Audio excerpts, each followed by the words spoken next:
The great swan of Allied forces throughout Germany had intensified by the end of March 1945. The rapidity of General George S. Patterson's Third Army was not consistent with military reasoning.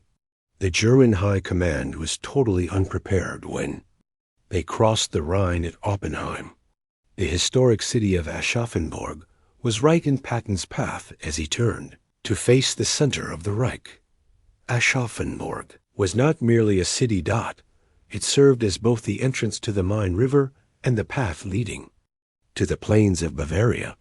Patton needed its bridges to remain intact strategically. Politically, he desired the city's capitulation to prevent a brutal urban grind. But as the renowned Thunderbirds, the 45th Infantry Division, got closer to the outskirts, they understood that this would not be another white flag city dot in contrast.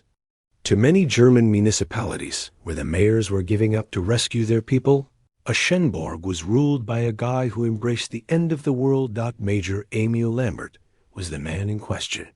Hitler himself had given him the order to transform Aschaffenburg into a castle and a festival. He was a fervent Nazi leader. Lambert gave clear instructions. Any German who even hinted at capitulation would be immediately put to death. As he saw the scenario from his command trailer, Patton became agitated. A siege lasting a week was not something he had time for. He had to prevail in a war. He chose to deliver a terrible message directly to the city's leadership, issuing the customary military red tape. The German lines were approached by a little jeep flying a white flag early. On Easter Sunday, April 1st, 1945, an American officer and a sergeant who spoke German were inside. A typewritten letter bearing General George S. Patton's signature was carried by them. The letter was delivered to the municipal government and then to Major Lambert, the military commander, and Mayor Wilhelm Wulfeld. It was a chilly, succinct, and virtually patent ultimatum. According to the report, American artillery encircled the city entirely. It provided a detailed list of the hundreds of weapons and batteries that are presently pointed toward the city's residential areas, bridges, and historic center. There was a frightening sentence at the end of the ultimatum. You have precisely 15 minutes to unconditionally surrender the city. Shall approve Aschaffenburg's complete annihilation if the white flag is not raised by the conclusion of that time frame. There won't be any quarters. Not a single building will remain intact. This wasn't a calculated move. The notice of execution was sent. Patton was placing a wager that the civilian leadership would crumble under time constraint. He was putting himself under psychological strain for the allotted 15 minutes. Fear was pervasive in the environment of the mayor's office. The mayor checked the time. The seconds were passing by quickly. He was aware that the city may be completely removed from the map by the American Thunderbird Division's weaponry. Glancing at Lambert, he begged for the lives of the women and children who were taking refuge in the cellars. Life under the Nazi Götterdämmerung policy was sad. As the mayor's remarks during those 15 minutes make clear, according to reports, the mayor turned to face the American envoy and stated, "I would hand you the city's keys right now. I would open all the gates.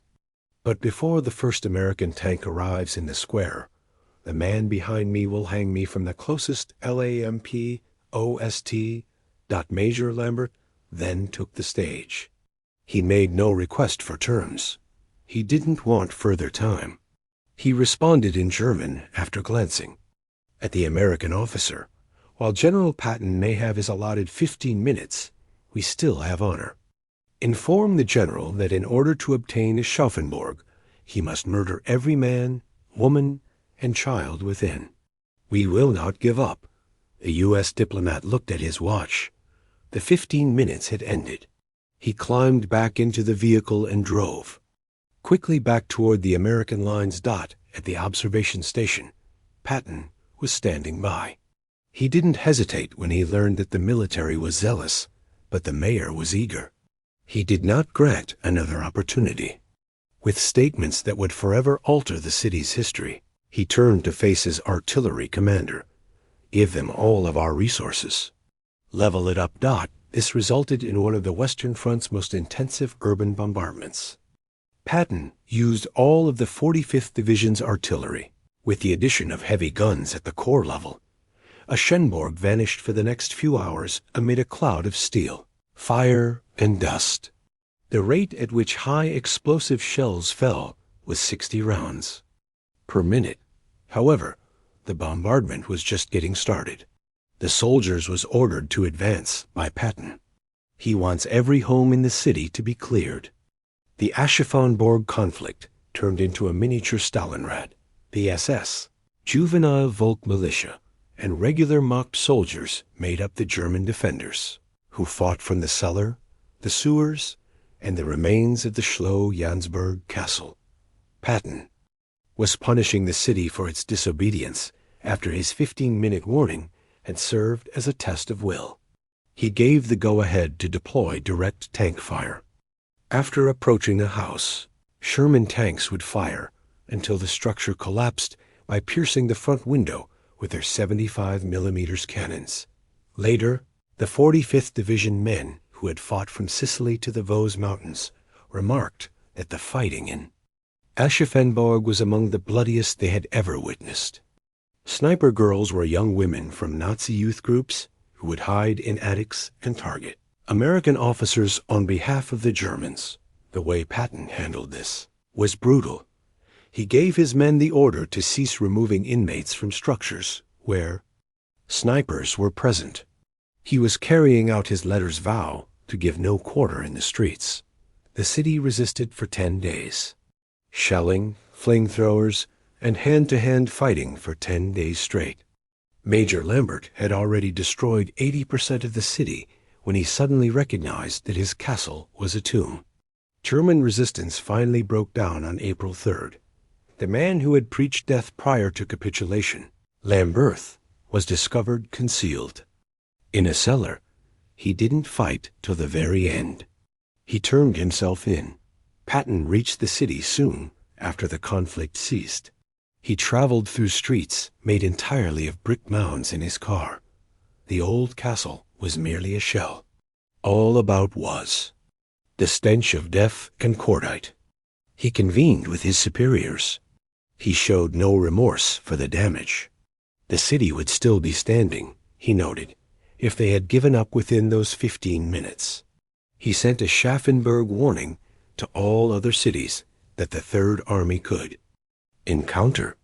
He instructed his employees to take pictures of the ruins and distribute flyers throughout the following round of villages. "This is what happens when you ignore a 15-minute warning from Patton," was the message on the pamphlets, which displayed the charred remnants of Aschaffenburg. There was a significant psychological impact. As soon as the Third Army scouts emerged, on the horizon after Aschaffenburg, town after town started to capitulate. Through the Aschaffenburg technique, the German leadership was forced into submission, saving hundreds of American lives. The 15-minute surrender is a contentious section of Patton's life story. Critics claim it was an unnecessary destruction of a civilian center and a war crime. Advocates contend that it was an essential act of violence that ended the war early and broke the back of German fanaticism. The Americans subsequently put Major Lambert on trial. He was put to death by a firing squad for the summary execution of German soldiers and residents who had attempted to surrender during the conflict, not for the protection of the city. Wolfeld, the mayor, lived through the conflict, but he was plagued by the memory of having to decide between Lambert's noose and Patton's shells. A stunning reconstruction of Aschaffenburg has been completed today. However, pockmarks from American machine gun fire are still visible if you examine the old castle's stones closely. The 15 minutes that decided a city's fate left them as indelible scars. In war, Patton thought that a pound of persuasion is worth an ounce of fear. He demonstrated in Aschaffenburg that, in order to spare his men the effort of capturing the city again, he was prepared to burn it down. How do you feel? Was Patton's 15-minute ultimatum an act of needless cruelty or superb piece of psychological warfare? Tell us in the space provided below. Remember to like and subscribe.